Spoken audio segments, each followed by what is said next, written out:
Technically Himanshu जो कह रहा है बिल्कुल सही कह रहा है कि फाइनेंशियल स्टेटमेंट का मतलब हम जो अगर बीइंग एन कॉमर्स स्टूडेंट हम लोग लगता है ट्रेडिंग P&L बैलेंस शीट है, बट एक्चुअल में ऐसा नहीं है।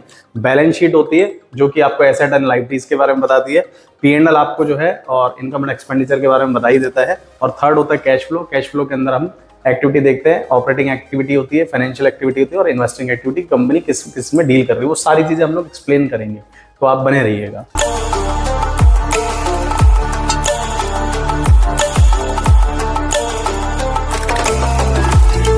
हेलो एवरीवन, मैं डॉक्टर हरीश शाही आज आपके लिए लेके आया हूँ एक ऐसी वीडियो जिसके लिए आपको बहुत टाइम से इंतजार था। आपने बार बार कमेंट्स में हमको लिखा भी कि सर फंडामेंटल एनालिसिस के बारे में बताइए स्टॉक की।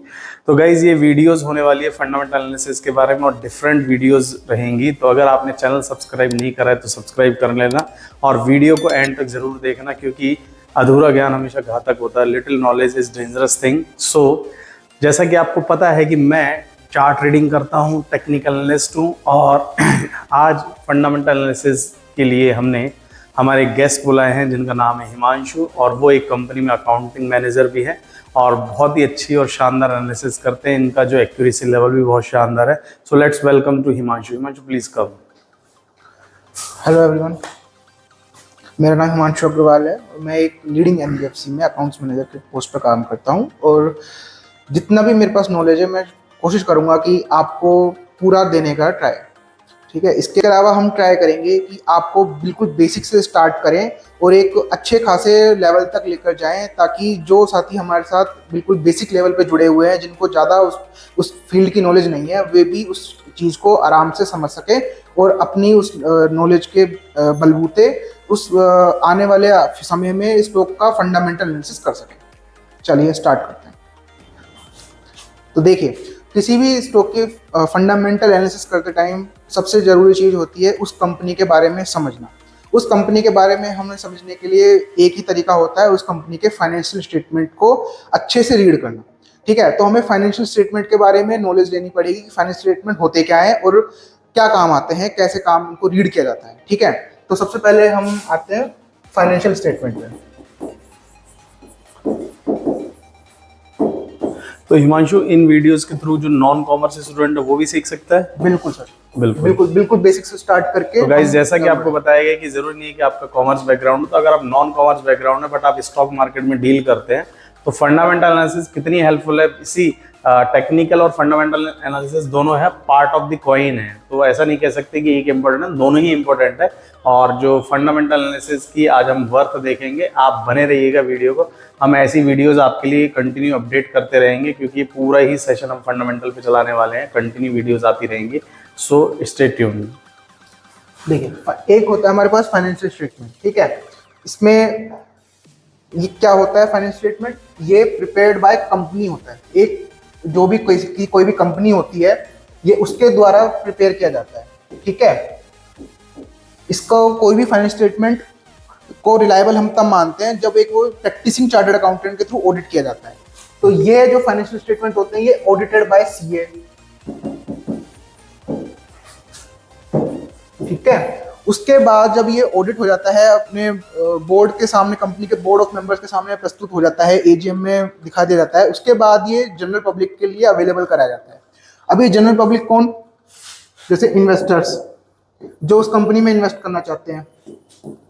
ओके, इसके थ्रू मतलब वो देख के बता सकते हैं कि इन्वेस्ट करना है, वो अपनी डिसीजन मेकिंग करता है इसके थ्रू, ठीक है। कंपनी के ऑलरेडी एग्जिस्टिंग शेयर होल्डर्स कि उनको भी पता होना चाहिए ना कि इस कंपनी में परफॉर्मेंस क्या है, वो कंपनी परफॉर्मेंस कैसा कर रही है, लॉन्ग टर्म में क्या रहने वाला है उसका, ठीक है। Other stake holders like suppliers जो उस कंपनी को सप्लाई करते हैं, उनको भी पता होना चाहिए कि वो जिस कंपनी को अपने क्रेडिट पर माल सप्लाई करते हैं पैसा डूब नहीं जाएगा, हाँ बिल्कुल, वो बैड डेट्स ना हो जाए, ठीक है। तो इस तरह other compliance regulators like SEBI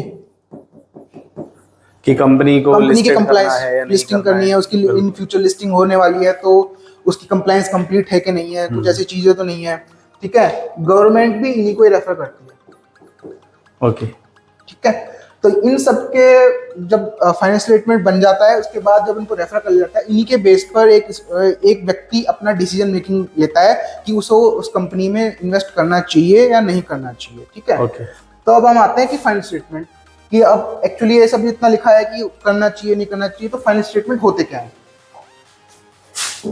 financial statement को आगे से हम शॉर्ट में रेफर करेंगे एफएस बोलकर, ठीक है,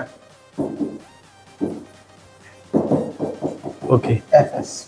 ठीक है। इसके 3 कोर एलिमेंट्स होते हैं।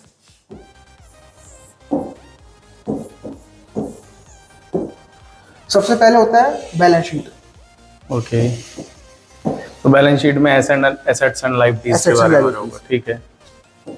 सेकंड होता है P and L, profit and loss, इसमें मतलब इनकम एंड एक्सपेंडिचर वगैरह सारी चीजें होंगी कंपनी की। थर्ड होता है कैश फ्लो स्टेटमेंट।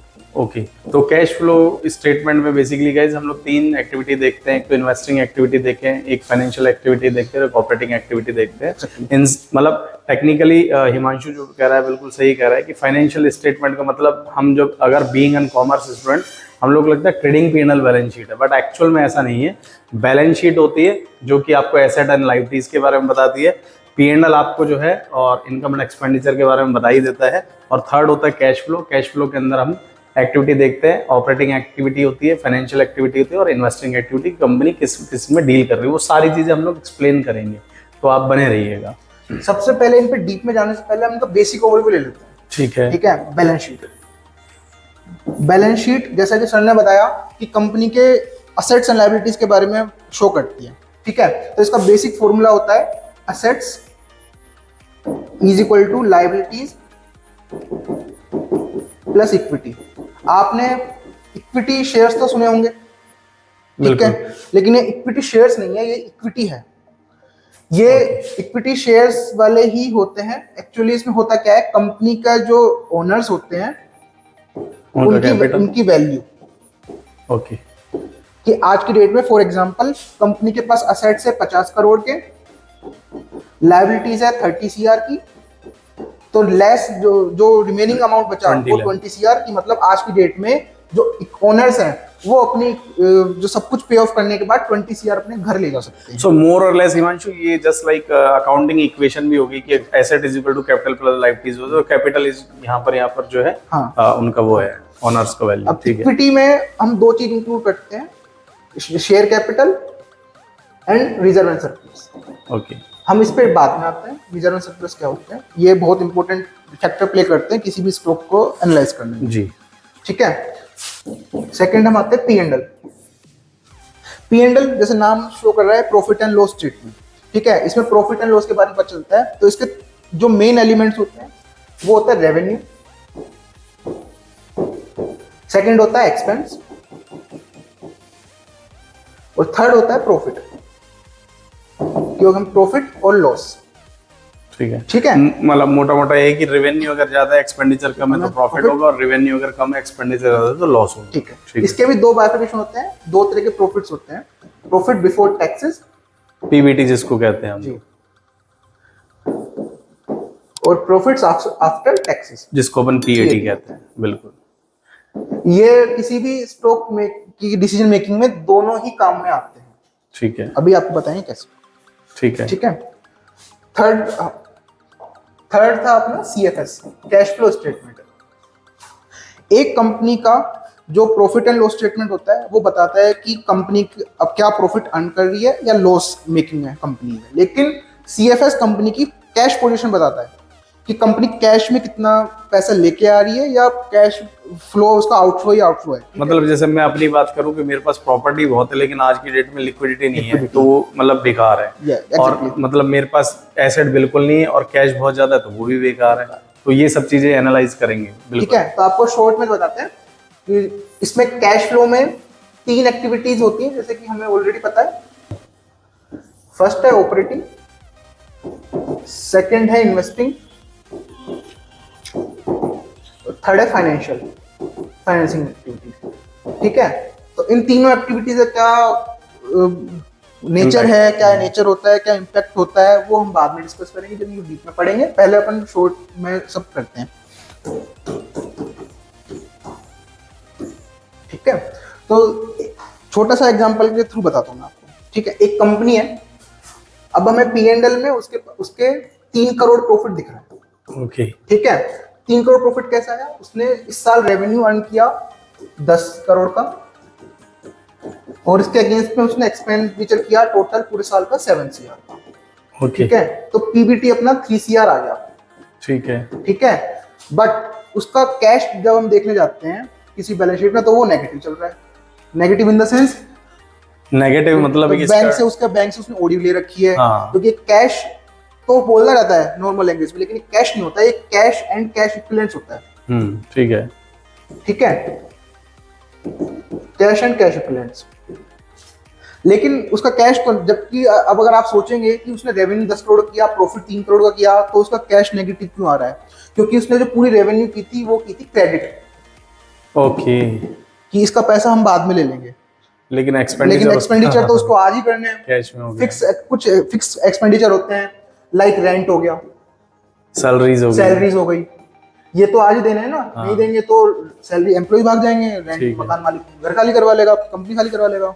ठीक है, तो उसको तो आज ही खर्च करने हैं ना ये। तो इसलिए इसका इम्पैक्ट होता है कि आप जो रेवेन्यू अर्न कर रहे हैं, सिर्फ रेवेन्यू के अर्न से कुछ नहीं होता, वो हमें देखना पड़ता है कि उसका कैश पे कितना इम्पैक्ट है। ठीक है, तो हमें कैश, इसलिए हमें सीएफएस बहुत इंपॉर्टेंट पार्ट प्ले करता है किसी भी स्टॉक का एनालाइज करने में, कि कंपनी बंद तो नहीं हो जाएगी। क्योंकि आप फेक रेवेन्यू जनरेट कर सकते हो लेकिन फेक कैश जनरेट नहीं कर सकते। ठीक है, सही बात है। ठीक है,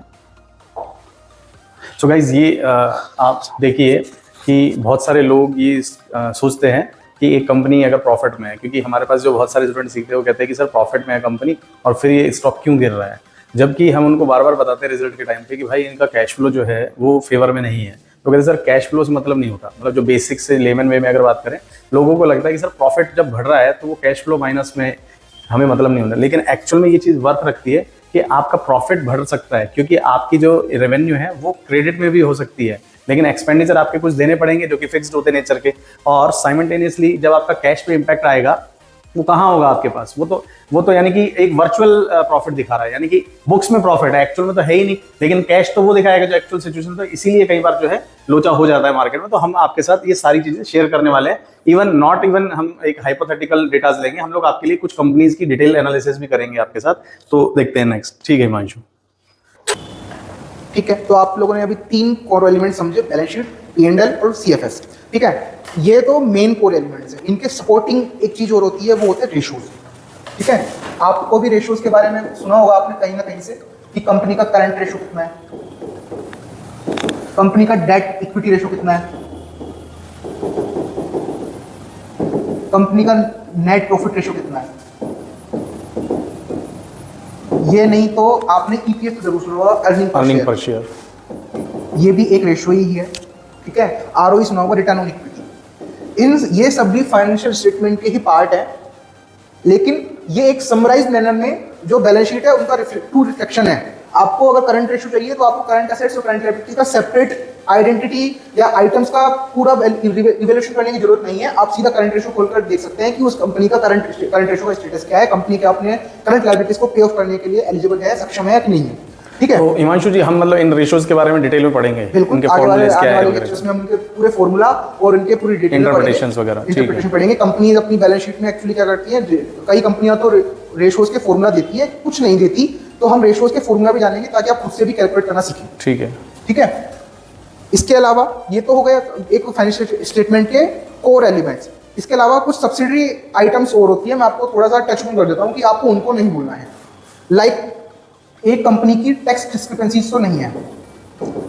इसमें क्या होता है कि कंपनी की टैक्स लायबिलिटीज नहीं, कंपनी की टैक्स डिस्क्रिपेंसीज होती है कि कंपनी आज के डेट में कहती है कि हमारा ये करंट टैक्स बनता है, करंट इनकम टैक्स है, लेकिन बाद में उनके ऊपर स्क्रूटनी बैठी है, उनके ऊपर इनकम टैक्स के नोटिस आए हैं, तो उनके ऊपर डिमांड आया है। ठीक है, उसको बोलते हैं टैक्स डिस्क्रिपेंसीज, कि उनकी कंपनी के टैक्स में झोल झाल मिल रहा है। ठीक है, ये बहुत इंपॉर्टेंट होता है कि इससे कंपनी का ट्रू नेचर पता लगता है, कंपनी ईमानदारी, कंपनी बेईमान है।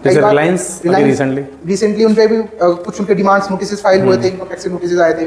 ठीक है, टैक्स डिस्क्रिपेंसीज बेसिक मोटा आजकल जीएसटी वाले सेक्टर में ज्यादा मिलता है कि फेक इनवॉइसिंग ज्यादा जीएसटी के अंदर ही होती है। ठीक है, इसके अलावा कंपनी की लीगल स्टेटस क्या है, कंपनी के ऊपर ज्यादा लीगल केसेस तो फाइलिंग, ऐसे लीगल केसेस तो फाइल नहीं हो चुके जो कंपनी के फ्यूचर के लिए खतरा है, कंपनी बंद हो जाए, या उनके डायरेक्टर्स के ऊपर ऐसे कोई केसेस फाइल हो चुके हैं कि डायरेक्टर ही मतलब सस्पेंड हो जाए, डिस्क्वालीफाई हो जाए डायरेक्टर, लाइक सहारा ग्रुप जी। ठीक है, तो अगर डायरेक्टर नहीं कर बचेंगे, कंपनी के जो प्रमोटर्स नहीं बचेंगे, तो कंपनी फिर चलाएगा। बिल्कुल। ठीक है, तो ये लीगल स्टेटस भी हमें कंपनी के जानना बहुत जरूरी होता है। इसके अलावा एक होता है कंटिंजेंट लायबिलिटी।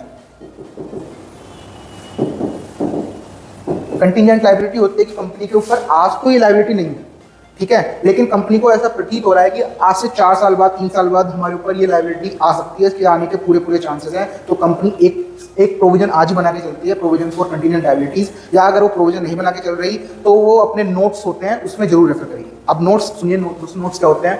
कंपनी के जो भी बैलेंस शीट आइटम्स होते हैं, मैंने आपको बताया कंपनी की बैलेंस शीट, कंपनी का P&L, ठीक है, इन चीज़ों की ये बैलेंस शीट और P&L एक पेज में खत्म हो जाता है, ठीक है, लेकिन फाइनेंशियल स्टेटमेंट सिर्फ एक पेज के नहीं होते, वो होते हैं हंड्रेड्स ऑफ पेजेस के, ठीक है।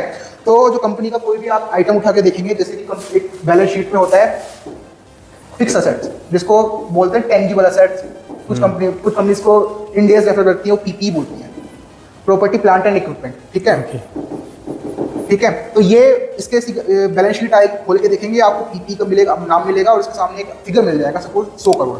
तो कंपनी के पास टोटल असेट्स आज की डेट में 100 करोड़ है, लेकिन आपको ये नहीं पता कि 100 करोड़ में क्या क्या असेट्स हैं। तो इसके लिए आपको इसका नोट रेफर करना पड़ेगा कि और ये नोट आपको बैलेंस शीट में इसी के सामने मिलेगा। फॉर एग्जाम्पल इसका नोट नंबर है 10, तो आप notes accounts, balance sheet P&L और CFS खत्म हो जाते हैं, तो उसके बाद नोट्स अकाउंट स्टार्ट होते हैं किसी भी कंपनी के।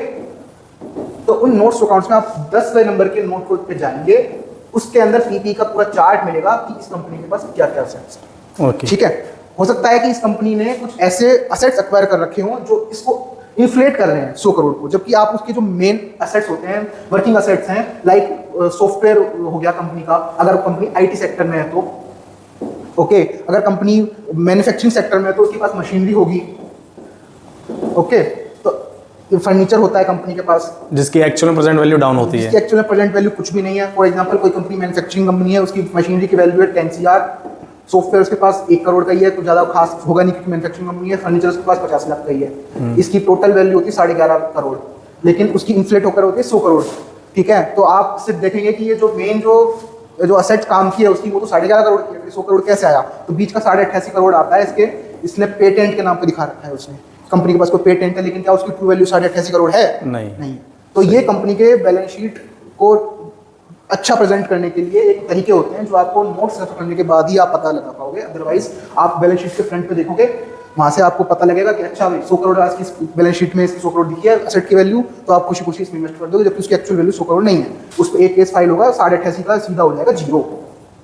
अगर किसी ने कॉपीराइट, उस पर कॉपीराइट क्लेम, इस तरह के जो इन्फ्रिंजमेंट के केसेस होते हैं वो डाल दिया, और अगर वो इस केस में हार गए तो इसकी सीधी वैल्यू हो जाएगी 0, और आपकी कंपनी की जो बैलेंस शीट में असेट है वो हो जाएगी 11.5,